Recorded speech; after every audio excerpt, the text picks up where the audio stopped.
We're at the Wild and Scenic Film Festival, 24 years of this incredible festival. It's one of the largest of its kind in the United States. I'm Elisa Parker. This is the Media Lounge.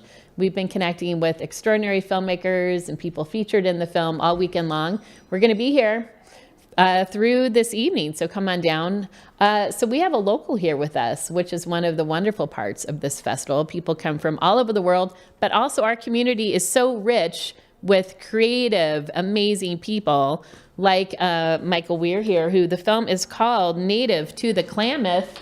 And it's a subject matter I know that has certainly been near and dear to our hearts here on the West Coast, and hearing about the removal of the dams and such. So Michael, first of all, welcome. Thank you. Thanks for having me. It's always an honor. And it's actually,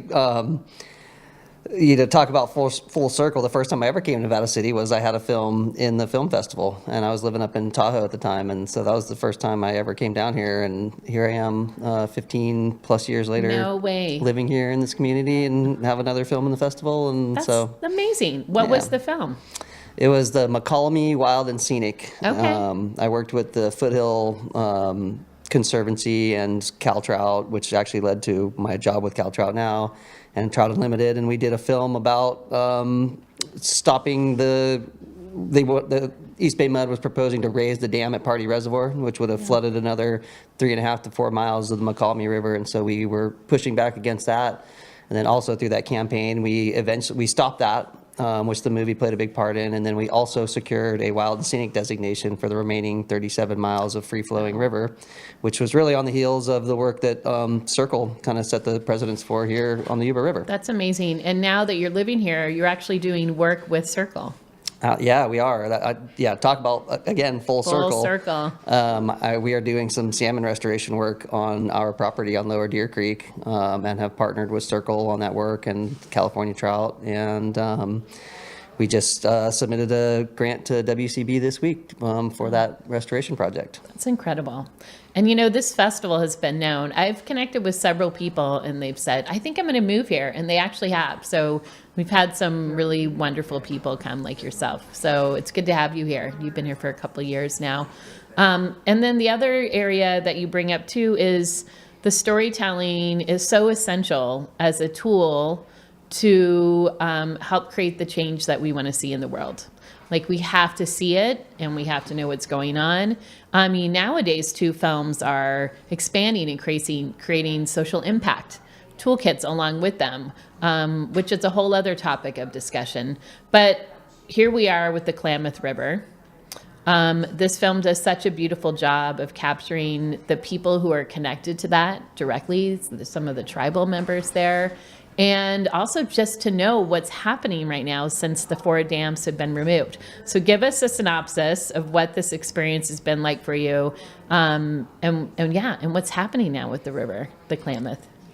I mean, I just feel so honored to have even played a small role in this historic river restoration project to date, the biggest river restoration experiment / project in the world to restore over 400 miles of historic salmon habitat.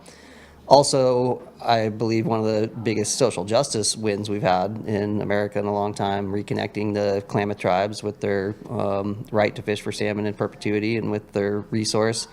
And so it's really been an honor to get to be part of it and spend time up there and get to know some of the people involved. And, you talk about connection to place. And so there's many facets to the story, and there's many, many people that have worked on the Klamath settlement agreements leading to dam removal for a long time. I mean, some people that's been a huge chunk of their whole careers. And so to get to see the dams come out in their lifetimes is, kind of beyond words for a lot of people in that community. And so there's a lot of stories to tell there, and we had done a lot of media out of the Klamath, telling different stories, talking about our partnerships with ranchers in the basin, doing restoration on tributaries to the Klamath, really hard-fought relationships. And some of these people are very anti-dam removal, but we found ways to work with them on other restoration projects. And so there was many, many stories to tell, but in telling this kind of final story, I wanted to feature the people who are truly native to the Klamath, the people who have ancestral histories to the Klamath that go back thousands of years and, historic lifeways. And so it felt like if there was one place that we should and could both restore habitat for wildlife, but also to really solidify that connection with native people to a place in California still. I mean, the Klamath Basin is that spot. Yeah. So not only is it a stronghold for salmon, one of the places where salmon will be able to endure for thousands of years to come, even in the face of climate change now more than ever, but also a place where the human spirit will be able to endure, a place where people will still be able to continue their traditional lifeways. The lower Klamath tribes were never relocated off that land.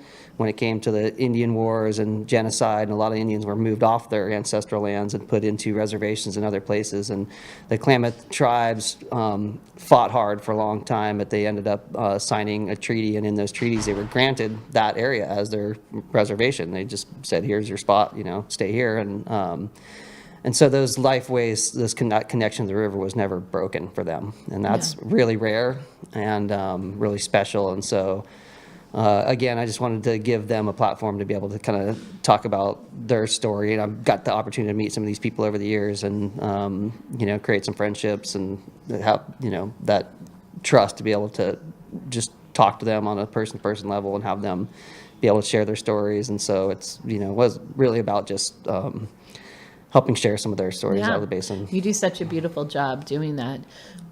I think in this film too, they mention, salmon is life, and it's how the salmon are doing is how we are doing. It's and what's remarkable with the dam removals is how quickly the salmon returned. Can you talk a little bit about that?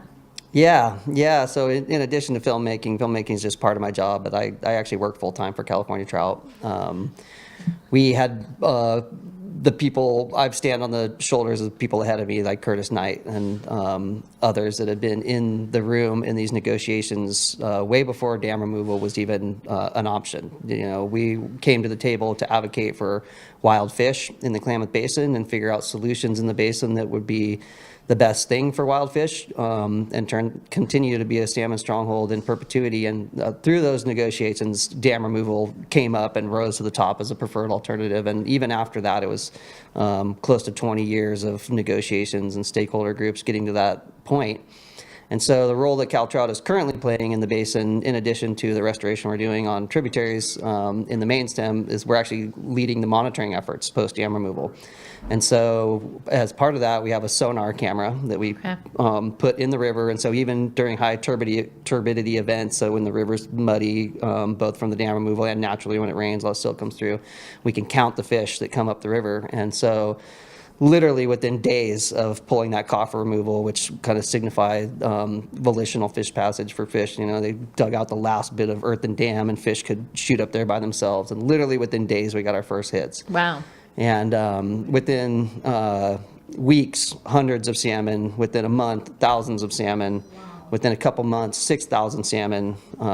We finally compiled all our data from that first year, and over 9,000 adult salmon passed the former Iron Gate Dam site. Wow. And occupied and spawned in habitats that they hadn't been in, some cases over 80, 100 years. That's amazing. It gives me goosebumps.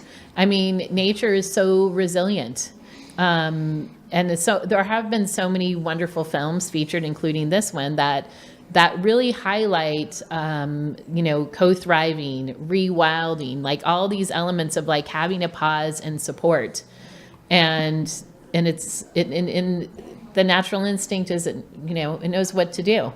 I wonder about that with us as humans sometimes, like how that correlates about allowing us to be able to flourish in our best way possible and marrying some of the amazing animals we see, like the salmon.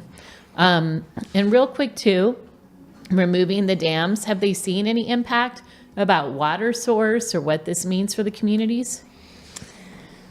Impacts in what way? Ecologically or more like just, on the water I think infrastructure? Speaking with Robert Hanna and removing the Hetch Hetchy Dam, Yeah. right? And they're able to do that, they say, without really affecting the water source that comes to San Francisco. So what does that look like for the people in the Klamath community? Well, that's one of the things about the Klamath dams. There was kind of a lot of misconceptions surrounding them, and those dams didn't ever provide any water for Wow. municipalities. They never provided any water for agriculture. All the agriculture in the upper basin was supported by completely different water systems. So the four main stem dams, 3 large dams and 1 smaller dam, which just sent water into a penstock, were all just small watt hydro projects. So that's was literally all that those dams did. Wow. I wonder how many dams are actually like that here in the United States. Not as many. Most dams have, multi-purpose, and a lot of dams, are billed as flood control and water for ag and municipalities and other uses. And, you can say that they were used for some firefighting water. I mean, sometimes during blazes, helicopters would dip in there, but that hasn't changed at all. They can still do the same thing in pools in the river. They can still extract water from the river. And so it's really, I think, in so many ways, just been beneficial to downstream communities, because at the end of this, we're going to have better water quality. We already have way better temperatures throughout the system, which is better for the myriad of wildlife. So a lot of ecological benefit, and really not much loss of other, municipality and ag uses of that water. Right. So. Well, thank you so much, Michael, for being a conduit to help tell this story, Native to the Klamath. It's a really incredible film, inspiring, really inspiring to see what, especially over many years, but people coming together, communities coming together to make it happen. And what a beautiful opportunity to see that and to be able to share it. And the salmon returning is so exciting. I feel so honored, and the salmon are just an indicator species that there's so many other benefits, both socially and ecologically, that it's going to take time to really unravel and see the long term how the basin responds. But there's, especially for the lower Klamath tribes, I've seen a lot of positivity. Right. And this dam removal has caused a source of happiness and joy, and a lot of ecological benefit. They had a great year of fishing down there this year. Wow. And so for them in particular, it's been transformative. Transformative. I mean, that's the perfect word to describe the experience of the Wild and Scenic Film Festival. It is transformative, and it does bring joy. I mean, especially for dire situations, dire issues and things that we're facing right now. Part of Wild and Scenic is looking at solutions as well. So many of the films that we feature tie into personal story, and it ties into what we can all do about that. So thank you, Michael, for being here. He's here in our community. You're going to see him around on the street. And ask him more about the salmon and what we can do. I'm Elisa Parker. This is the Wild and Scenic Film Festival Media Lounge, and we will be right back.